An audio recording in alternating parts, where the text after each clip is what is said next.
Bismillah, Assalamualaikum warahmatullahi wabarakatuh. Alhamdulillah, wassalatu wassalamu ala rasulillah. Kisah kali ini adalah tentang seorang permata Quraisy yang digilai dunia.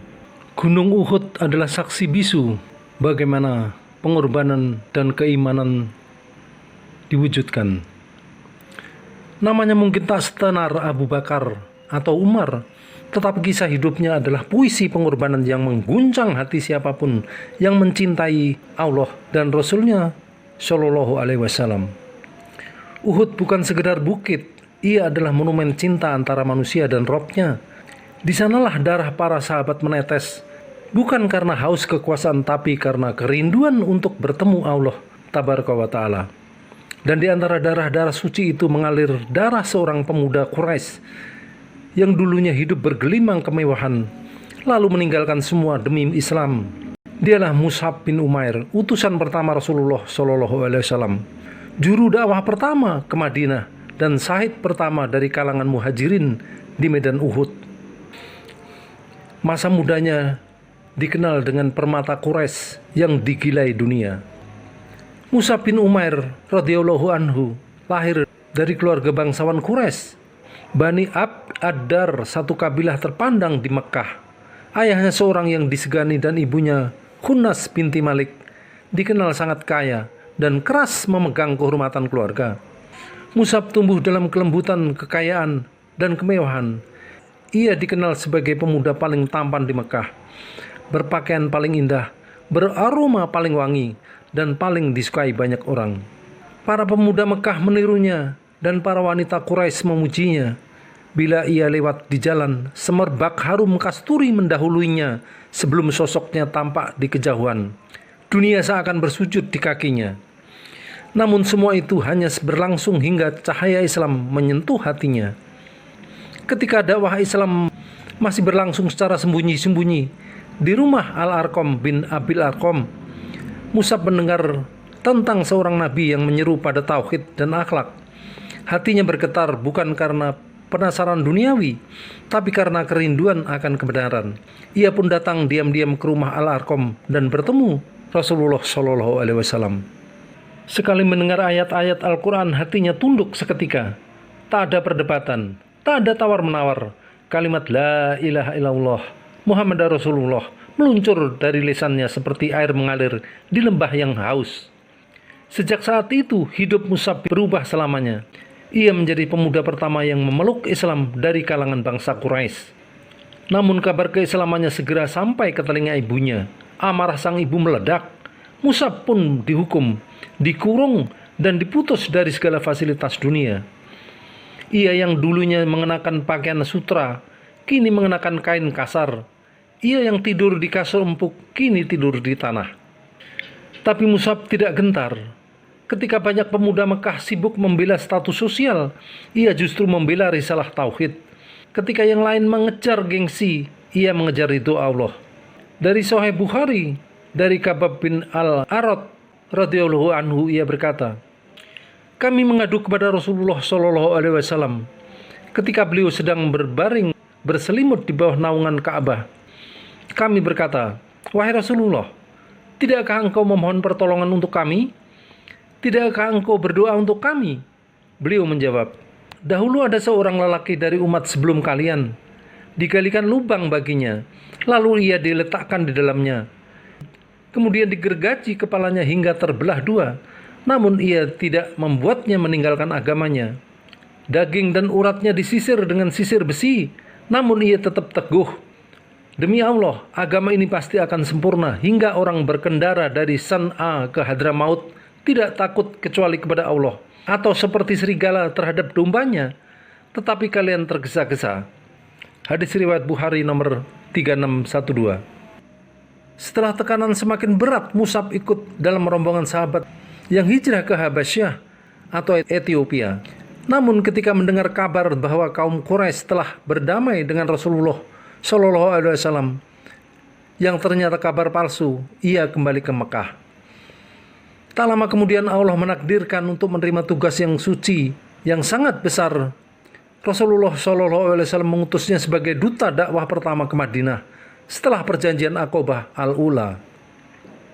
Bayangkan seorang pemuda tanpa bekal besar, tanpa pasukan, hanya dengan Al-Quran di dada dan iman di hati, diutus menyiapkan fondasi bagi lahirnya negara Islam pertama.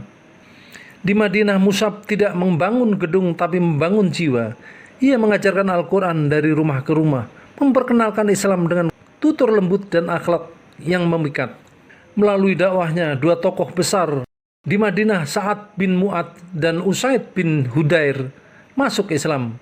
Dengan masuk Islam keduanya, suku Aus dan Khosraj pun menyusul. Madinah pun berubah.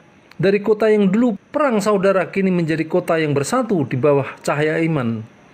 Dan semua itu atas izin Allah Azza wa Jalla, bermula dari dakwah seorang pemuda yang meninggalkan segala kemewahan dunia. Dalam Sahih Bukhari, Al-Bara radhiyallahu anhu berkata, orang pertama yang datang kepada kami di Madinah adalah Mus'ab bin Umair dan Ibnu Ummi Maktum. Keduanya mengajarkan Al-Quran kepada kami. Lalu datang Bilal, Sa'ad dan Ammar bin Yasir. Setelah itu datang Umar bin Al-Khattab bersama 20 sahabat lainnya. Kemudian datang Rasulullah SAW. Aku belum pernah melihat penduduk Madinah bergembira sebesar kegembiraan mereka menyambut beliau. Bahkan para budak perempuan pun berkata, Rasulullah telah datang. Saat beliau tiba, aku sudah hafal surat Sabbihisma Rabbikal A'la dan beberapa surat pendek. Dikutip dari Asad Al-Ghobah, karya Ibnu Al-Athir, jilid 4 halaman 134. Pada tahun ketiga Hijriah, Mus'ab ikut serta dalam perang Uhud sebagai pembawa panji kaum muslimin. Ia bertempur gagah berani melindungi Nabi Shallallahu Alaihi Wasallam ketika barisan muslim goyah dan pasukan musyrik menyerang. Seorang musyrik bernama Ibnu Kumayyah, semoga laknat Allah atasnya, menyerang Mus'ab dengan memotong tangan kanannya. Mus'ab tetap memegang bendera dengan tangan kiri sambil membaca, Muhammad hanyalah seorang Rasul, sungguh telah berlalu Rasul-Rasul sebelumnya. Apakah jika ia wafat atau terbunuh, kamu akan berbalik ke belakang? Quran Surat Ali Imran 144. Tangan kirinya pun dipotong, lalu ia memeluk bendera dengan kedua pangkal lengannya, hingga ia ditusuk tombak di dadanya dan gugur sebagai syahid. Allah Ta'ala berfirman, dari kalangan orang beriman ada orang-orang yang menepati janjinya kepada Allah. Di antara mereka ada yang gugur dan di antara mereka ada yang menunggu dan mereka tidak mengubah janjinya sedikit pun. Quran Surat Al-Ahzab ayat 23. Usai perang, Rasulullah SAW menatap tubuh sahabatnya itu dengan mata basah. Para sahabat hanya menemukan sehelai kain kasar atau namiroh untuk mengkafani Mus'ab. Bila kepalanya ditutup, kakinya tampak. Bila kakinya ditutup, kepalanya terbuka. Rasulullah SAW bersabda, tutuplah kepalanya dan letakkan di kakinya seikat rumput itskir. Ia meninggal tanpa meninggalkan harta, padahal dahulu hidup dalam kemewahan. Ia rela meninggalkan dunia demi ridho Allah. Allah Tabaraka wa Ta'ala berfirman, apa yang ada di sisimu akan lenyap dan apa yang ada di sisi Allah akan kekal. Quran Surat An-Nahl ayat 96. Dalam Musnad Ahmad dari Abu Qatadah dan Abu Dahma, Rasulullah SAW bersabda, tidakkah engkau meninggalkan sesuatu karena Allah, melainkan Allah akan menggantinya dengan sesuatu yang lebih baik bagimu. Hadis riwayat Ahmad nomor 23074. Kisah Mus'ab bin Umair bukan sebatas sejarah, ia adalah cermin bagi setiap hati yang sedang diuji oleh dunia. Ia meninggalkan parfum Makkah untuk mencium harumnya surga. Ia menukar sutra dengan kain kasar agar bisa mengenakan jubah kemuliaan di sisi Allah. Ia melepaskan gengsi keluarga demi kemuliaan iman. Para ulama berkata, Mus'ab bin Umair adalah simbol pemuda mukmin yang menjual dunia untuk akhirat. Ia bukan gagal karena mati muda. Ia menang karena hidupnya bermakna. Dan hari ini, setiap kali nama Uhud disebut, nama Mus'ab bin Umair akan selalu hidup bersama para syuhada. Pelajaran besar tentang pengorbanan. Seorang pemuda yang rela meninggalkan kekayaan, kemewahan, dan kenyamanan demi mempertahankan iman. Ia kehilangan dunia tetapi mendapatkan kemuliaan yang jauh lebih besar di sisi Allah.